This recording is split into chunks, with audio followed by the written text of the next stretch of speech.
Hi friends, இன்றைக்கி நம்ம வீட்டில் சாம்பார் வைக்க போகிறோம். வாங்க சாம்பார் எப்படி வைக்கலான்னு பார்க்கலாம். சாம்பாருக்கு தேவையான பெரிய வெங்காயம் 1, ஒரு 10 சின்ன வெங்காயம் எடுத்திருக்கேன். மீடியம் சைஸ் தக்காளி 2 எடுத்துருக்கிறேன். 4 பச்சை மிளகா, ஒரு 5-6 பூண்டு பல் சின்னதாக. வாங்க, நான் பருப்பு ஊற வச்சு ஒரு 10 நிமிஷம் ஆயிடுச்சு. நான் துவரம் பருப்பும் பாசிப்பருப்பும் ரெண்டுமே சேர்த்து தான் சாம்பார் வைப்பேன்.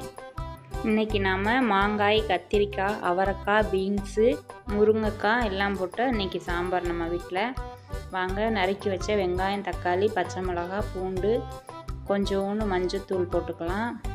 நான் ஒரு கட்டி பெருங்காயம் போடுறேன். நீங்கள் தூள் பெருங்காயம் இருந்தாலும் கூட சேர்த்துக்கலாம். இப்போது நம்ம பருப்பை வேக வச்சு எடுத்துக்கலாம். பருப்பு 3 விசில் வரட்டும். இப்போது நம்ம கட் பண்ணி வச்ச காயெல்லாம் நம்ம வதக்கிக்கலாம். பாருங்கள், நான் இந்த மாதிரி கட் பண்ணி வச்சுருக்கேன். சாம்பாருக்கு இப்படி கட் பண்ணி வச்சிங்கன்னா தான் நல்லாயிருக்கும்.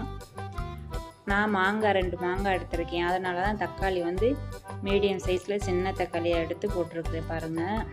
இப்போது நம்ம காயெல்லாம் வதக்கிக்கலாம். லைட்டாக கொஞ்சம் எண்ணெய் வச்சு நம்ம எண்ணெய் சூடானதுக்கப்புறம் காயெல்லாம் சேர்த்துக்கலாம்.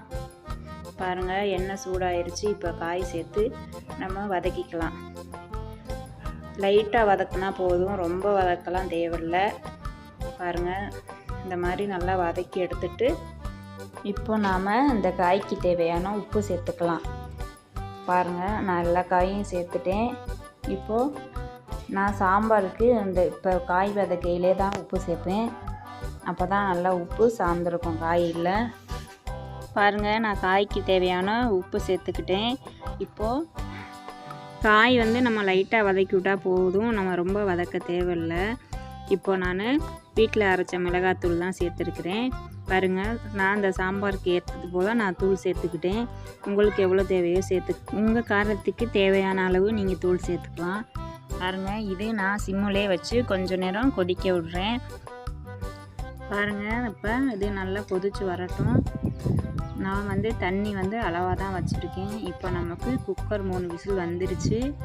பாருங்கள், இப்போ நல்லா பருப்பு வெந்திருக்கும். இப்போ நாம் ஸ்டவ் ஆஃப் பண்ணிக்கலாம். பாருங்கள், நல்லா குக்கர் ஏறி போக விட்டு நம்ம திறக்கலாம்.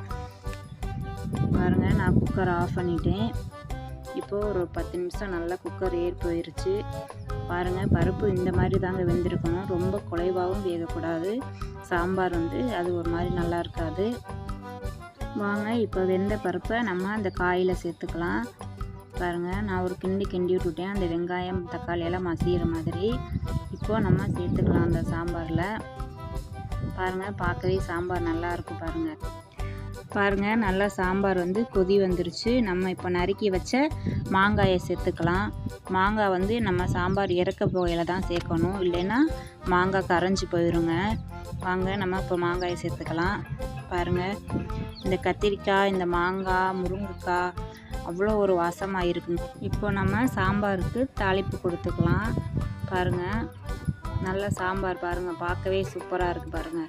பாருங்கள், வாங்க கடாயை வச்சு நான் கொஞ்சம் எண்ணெய் ஊற்றிருக்கிறேன். கடுகு, கருவேப்பிலை சேர்த்துருக்கேன். பாருங்கள், நல்லா பொரிஞ்சிருச்சு. இப்போ நம்ம சாம்பாரில் சேர்த்துக்கலாம். பாருங்கள், சாம்பார் ரெடி ஆயிருச்சு. வாங்க சாப்பிடலாம். இந்த வீடியோ உங்களுக்கு பிடிச்சிருந்தால் லைக் பண்ணுங்கள், ஷேர் பண்ணுங்கள், கமெண்ட் பண்ணுங்கள், மறக்காமல் சப்ஸ்கிரைப் பண்ணுங்கள்.